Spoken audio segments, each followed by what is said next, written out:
ಜಿಲ್ಲಾ ಪಂಚಾಯತ್ ರಾಯಚೂರು ಗೆಳೆಯರೇ ನೋಡಿ, ರಾಯಚೂರು ಜಿಲ್ಲಾ ವ್ಯಾಪ್ತಿಯ ಗ್ರಾಮ ಪಂಚಾಯಿತಿಗಳಲ್ಲಿ ಖಾಲಿ ಇರುವ 31 ಗ್ರಾಮ ಪಂಚಾಯತ ಕರ ವಸೂಲಿಗಾರ ವೃಂದದ ಹುದ್ದೆಗಳಿಗೆ ನೇರ ನೇಮಕಾತಿ ಮೂಲಕ ಅರ್ಜಿಗಳನ್ನು ಭರ್ತಿ ಮಾಡಲು ಆನ್ಲೈನ್ ಮೂಲಕ ಅರ್ಜಿಗಳನ್ನು ಆಹ್ವಾನಿಸಲಾಗಿದೆ. ಇದರ ಬಗ್ಗೆ ಈ ಒಂದು ವಿಡಿಯೋದಲ್ಲಿ ಎಲ್ಲ ಒಂದು ಮಾಹಿತಿಯನ್ನು ತಿಳಿಸ್ತೇನೆ. ಸ್ಕಿಪ್ ಮಾಡದ ವಿಡಿಯೋವನ್ನು ಸಂಪೂರ್ಣವಾಗಿ ನೋಡಿ. ಇದೇ ಥರದ ಹೆಚ್ಚಿನ ಉದ್ಯೋಗ ಮಾಹಿತಿಗಳನ್ನು ಕನ್ನಡದಲ್ಲಿ ತಿಳಿಯಲು ಇನ್ಫಾರ್ಮೇಷನ್ ಯೂಟ್ಯೂಬ್ ಚಾನಲ್ನ ಸಬ್ಸ್ಕ್ರೈಬ್ ಆಗಿಲ್ಲ ದಯವಿಟ್ಟು ಸಬ್ಸ್ಕ್ರೈಬ್ ಮಾಡ್ಕೊಳ್ಳಿ. ದಿನಾಂಕ 20/8/2026 ದಿನಾಂಕದಂದು ಅಧಿಸೂಚನೆ ಕೂಡ ಇಲ್ಲಿ ಬಿಡುಗಡೆಯಾಗಿದೆ. 31 ಬಿಲ್ ಕಲೆಕ್ಟರ್ ಹುದ್ದೆಗಳಿಗೆ ಇಲ್ಲಿ ನೇಮಕಾತಿಗೆ ಅರ್ಜಿಗಳನ್ನು ಆಹ್ವಾನಿಸಿ. ಸರಿನಾ? ನೋಡಿ, ಕೆಳಕಂಡಂತೆ ಹುದ್ದೆಗಳ ಹೆಸರುಗಳು ಬಂದುಬಿಟ್ಟು ಕರ ವಸೂಲಿಗಾರ ಅಂದರೆ ಬಿಲ್ ಕಲೆಕ್ಟರ್ ಹುದ್ದೆಗಳಿಗೆ ಇಲ್ಲಿ ಅರ್ಜಿಗಳನ್ನು ಆಹ್ವಾನಿಸಲಾಗಿದೆ ಸ್ನೇಹಿತರೆ. ಖಾಲಿ ಇರುವ ಒಟ್ಟು ಹುದ್ದೆಗಳು ಬಂದುಬಿಟ್ಟು ಇಲ್ಲಿ 31 ಹುದ್ದೆಗಳು ಇಲ್ಲಿ ಖಾಲಿ ಇರುತ್ತೆ. ವೇತನ ಬಂದುಬಿಟ್ಟು ಕಾರ್ಮಿಕರ ಇಲಾಖೆಯಿಂದ ನಿಗದಿಪಡಿಸುವ ಕನಿಷ್ಠ ವೇತನ ಇಲ್ಲಿ ನಿಮಗೆ ಸಿಗ್ತಾ ಹೋಗುತ್ತೆ. ರಾಯಚೂರು ಜಿಲ್ಲಾ ಗ್ರಾಮ ಪಂಚಾಯಿತಿಗಳಲ್ಲಿ ಖಾಲಿ ಇರುವ ಹುದ್ದೆಗಳಿಗೆ ಆ ಗ್ರಾಮ ಪಂಚಾಯಿತಿಯ ಗ್ರಾಮಗಳಲ್ಲಿ ವಾಸ ಮಾಡುವ ಅಭ್ಯರ್ಥಿಗಳು ಮಾತ್ರ ಆನ್ಲೈನಲ್ಲಿ ಅರ್ಜಿಗಳನ್ನು ಸಲ್ಲಿಸಬೇಕು. ಬೇರೆ ಜಿಲ್ಲೆ, ತಾಲೂಕು, ಗ್ರಾಮದ ಅಭ್ಯರ್ಥಿಗಳ ಅರ್ಜಿಗಳನ್ನು ಗಣನೆಗೆ ಇಲ್ಲಿ ತೆಗೆದುಕೊಳ್ಳುವುದಿಲ್ಲ ಅಂತ ಮಾಹಿತಿಯನ್ನು ಕೊಟ್ಟಿದ್ದಾರೆ. ರಾಯಚೂರು ಜಿಲ್ಲೆಯಲ್ಲಿ ಇರ್ತಕ್ಕಂಥ ಆಯಾ ಗ್ರಾಮ ಪಂಚಾಯಿತಿಗಳಲ್ಲಿ ಇರ್ತಕ್ಕಂಥ ಹುದ್ದೆಗಳಿಗೆ ಮಾತ್ರ ನೀವು ಅರ್ಜಿಗಳನ್ನು ಸಲ್ಲಿಸಬೇಕಂತ ಬೇರೆ ತಾಲೂಕು ಜಿಲ್ಲೆಗಳಲ್ಲಿ ಇರ್ತಕ್ಕಂಥ ಅಭ್ಯರ್ಥಿಗಳಿಗೆ ಇಲ್ಲಿ ಅವಕಾಶವನ್ನು ಕೊಟ್ಟಿಲ್ಲ ಸ್ನೇಹಿತರೆ. ಸರಿನಾ?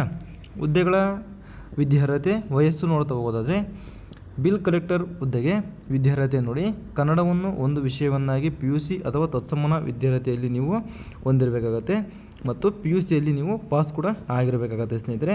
ಕಂಪ್ಯೂಟರ್ ತರಬೇತಿ ಕೋರ್ಸ್ನಲ್ಲಿ ಕೇಂದ್ರ ಅಥವಾ ರಾಜ್ಯ ಸರ್ಕಾರದಿಂದ ಮಾನ್ಯತೆ ಪಡೆದ ಯಾವುದೇ ಸಂಸ್ಥೆಯಿಂದ 3 ತಿಂಗಳು ತರಬೇತಿ ಪಡೆದಿರುವ ಪ್ರಮಾಣ ಪತ್ರವನ್ನು ನೀವು ಇಲ್ಲಿ ಪಡೆದಿದ್ದರೆ ಅರ್ಜಿಗಳನ್ನು ಸಲ್ಲಿಸ್ಕೊಳ್ಬೋದು.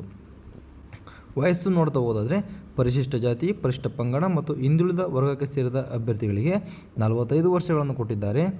ಇನ್ನು ಹಿಂದುಳಿದ ವರ್ಗ ಅಂದರೆ 2A 2B 3A 3B ಅಭ್ಯರ್ಥಿಗಳಿಗೆ 43 ವರ್ಷಗಳನ್ನು ಕೊಟ್ಟಿದ್ದಾರೆ. ಸಾಮಾನ್ಯ ವರ್ಗದ ಅಭ್ಯರ್ಥಿಗಳಿಗೆ ಇಲ್ಲಿ 40 ವರ್ಷಗಳ ಏಜ್ ಲಿಮಿಟ್ನ ಕೊಟ್ಟಿರ್ತಾರೆ ಸ್ನೇಹಿತರೆ.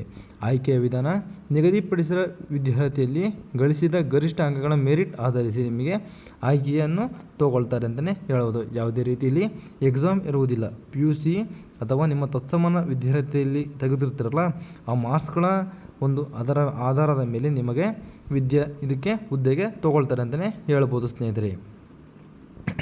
ನೋಡಿ, ನಿಮಗೆ ಕನಿಷ್ಠ ವಯೋಮಿತಿ 18 ವರ್ಷಗಳು ಆಗಿರಬೇಕು.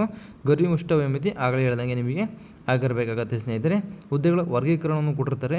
ಏನೋ ಡೌಟ್ಸ್ ಇತ್ತಪ್ಪ ಅಂತಂದರೆ ಕಮೆಂಟ್ ಬಾಕ್ಸಲ್ಲಿ ಕಮೆಂಟ್ ಮಾಡಿ ಸ್ನೇಹಿತರೆ.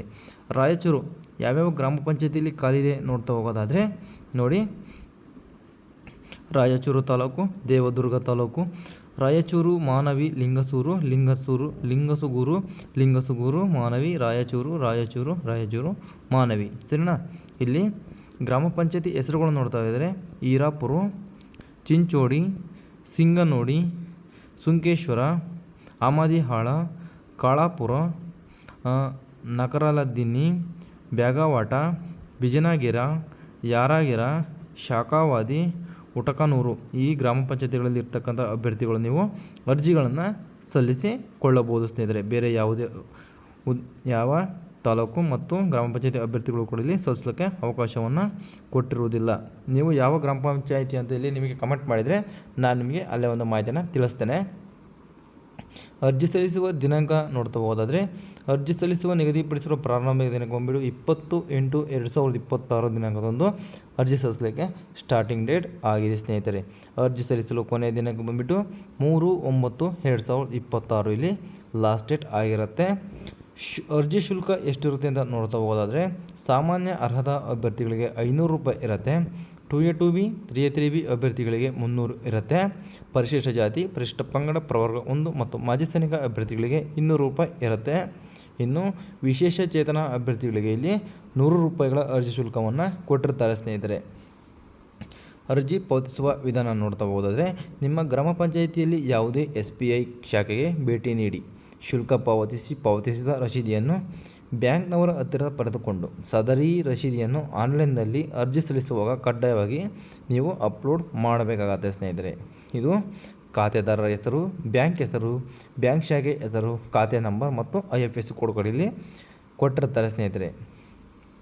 ವಯೋಮಿತಿ ಸಡಿಲಿಕೆ ನೋಡ್ತಾ ಹೋಗೋದಾದರೆ ನೋಡಿ, ವಯೋಮಿತಿ ಸಡಿಲಿಕೆ ಬಂದುಬಿಟ್ಟು ನಿಮಗಿಲ್ಲಿ ಮಾಜಿ ಸೈನಿಕರಾಗದಲ್ಲಿ 3 ವರ್ಷಗಳು ಕೊಟ್ಟಿರ್ತಾರೆ. ವಿಶೇಷಚೇತನ ಅಭ್ಯರ್ಥಿಗಳಿಗೆ 10 ವರ್ಷಗಳು, ವಿಧವೆ ಆಗಿದ್ದಲ್ಲಿ 10 ವರ್ಷಗಳನ್ನು ಕೊಟ್ಟಿರ್ತಾರೆ ಸ್ನೇಹಿತರೆ. ಸರಿನಾ? ಇಷ್ಟು ಈ ಒಂದು ಹುದ್ದೆಯ ಬಗ್ಗೆ ಸಂಪೂರ್ಣವಾದ ಮಾಹಿತಿ ಆಗಿರುತ್ತೆ. ದಯವಿಟ್ಟು ಏನಾದರೂ ಡೌಟ್ಸ್ ಇತ್ತಪ್ಪ ಅಂತಂದರೆ ದಯವಿಟ್ಟು ಕಮೆಂಟ್ ಬಾಕ್ಸಲ್ಲಿ ಕಮೆಂಟ್ ಮಾಡಿ. ಇದೇ ಥರದ ಹೆಚ್ಚಿನ ಉದ್ಯೋಗ ಮಾಹಿತಿಗಳನ್ನು ಕನ್ನಡದಲ್ಲಿ ತಿಳಿಯಲು ಇನ್ಫಾರ್ಮೇಷನ್ ಯೂಟ್ಯೂಬ್ ಚಾನಲ್ ಸಬ್ಸ್ಕ್ರೈಬ್ ಆಗಿಲ್ಲ ದಯವಿಟ್ಟು ಸಬ್ಸ್ಕ್ರೈಬ್ ಮಾಡ್ಕೊಳ್ಳಿ. ಬರ್ತಕ್ಕಂಥ ಬೆಲ್ ಐಕನ್ ಕೂಡ ಕ್ಲಿಕ್ ಮಾಡಿ ಅಂತ ಹೇಳ್ತಾ ವಿಡಿಯೋ ಮುಗಿಸ್ತೇನೆ. ಸಿಗೋಣ ಮುಂದಿನ ವಿಡಿಯೋದಲ್ಲಿ. ಬಾಯ್.